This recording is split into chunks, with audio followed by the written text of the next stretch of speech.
السلام عليكم حبايبي، يا رب دايما تكونوا بألف خير. بصوا المرة دي يوم الأوردرات. أول أوردر معانا. بصوا بجد حاجة حلوة قوي. بصوا زي ما انتم شايفين الاسم اهو، يعني ممكن تكون معكوسة. شركة ايفيل التركي، تمام.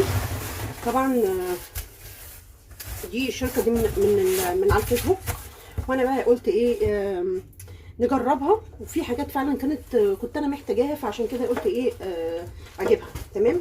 الشركه دي حبايبي يعني هي ايه منتجات الالومنيوم وبعض الحاجات التانية الاجهزه فيها. تمام.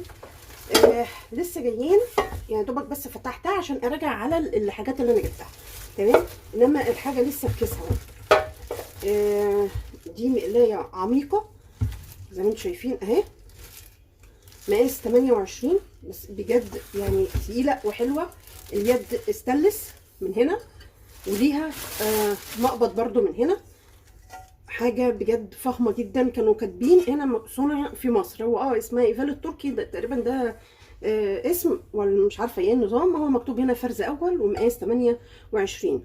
تمام. ده الالومنيوم بتاعها خام، يعني 99.9 زي ما هما كانوا يعني كاتبين على الفيسبوك. تمام. وتقيله ومحمله. يعني انا في الاساس كنت رايحه اشتري حاجه زي كده من رنين، كانت ب100، بس المقاس ده الصغير ده. تمام. بس كانت خفيفه جدا جدا. تمام.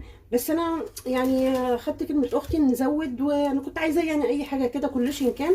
فانا قلت لا خلاص يعني استنى وكده. فلما عملت سيرش وشفت الشركه بتاعت ايفال كده، بالاضافه ان انا شفت يعني حد طنط منى الجندي، هي مسميه اسمها كده، كانت عامله ريفيو عن الحاجه. فانا وبعدين قلت ايه يا جماعه دي من المنوفيه، يعني برضو لازم نشجع الصناعه المصريه، وكمان نشجع الحاجه بتاعت بلدنا، ما احنا منايفه برضو. تمام. فبجد الحاجه فخمه. الحاجه يعني بجد الواحد مبسوط ان في حاجه زي كده. بس اهم حاجه لما نيجي نجربها بقى فيما بعد التجربه ان شاء الله ما يكونش حصل حاجات. تمام. دي برضو المقلايه العميقه الثانيه، دي مقاس 24. حاجه بجد فخمه فخمه. تمام. جبت هنا برضو ده قالب التوست. تمام. انا عندي واحد يعني اللي هو التيفال يعني والحاجات دي. تمام. بس انا بحب الالومنيا فانا جبته. تمام. حتى يبقى عندي 2.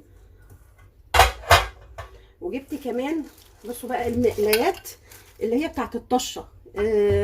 بجد تحفه يعني بص حاجه والله كيوت وجميله جدا. برضو اليد بتاعتها ستانلس. هو كل اليد بتوع المقلايات ستانلس. تمام. دي مقاس 14. تمام. انا كنت جايبه 2 ومعالق السيليكون. تمام. يعني انا بحب المعالق السيليكون بطريقه، يعني على طول معالق السيليكون عندي اهي.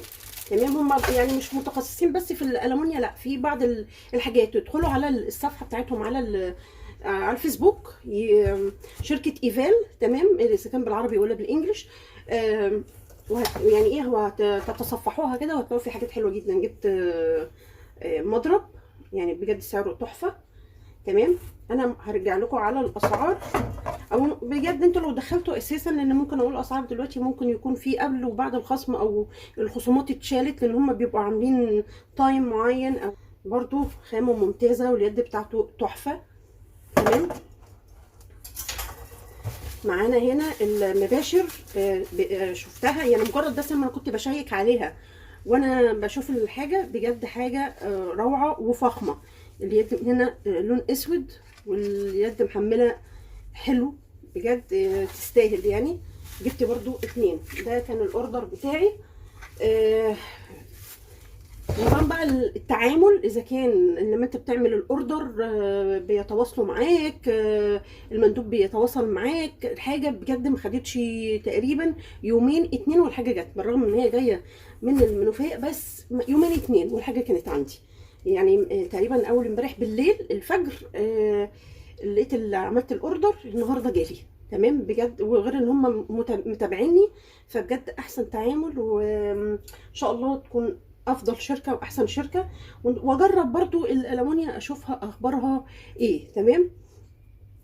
حبيت بس اوريكم الحاجه اللي انا جبتها وتجربوها برضو معايا، لاي حد بيجهز، اي عروسه بتجهز، اي حد، اي واحده ست اي واحده ست بيت بتجدد بيتها. يعني دي الحاجات انا حبيت ان انا اجيب المقلات الالومنيا دي عشان احافظ على الاتنين الوك اللي عندي، اللي هم الارتيفال وكده، والتانية جرانيت، عشان ما يتبهدلوش بمعنى صح. تمام. عشان هلكاهم، فقلت لا على ايه، خلينا في الالومنيا. طبعا والالومنيا لا غنى عنها اساسا يعني.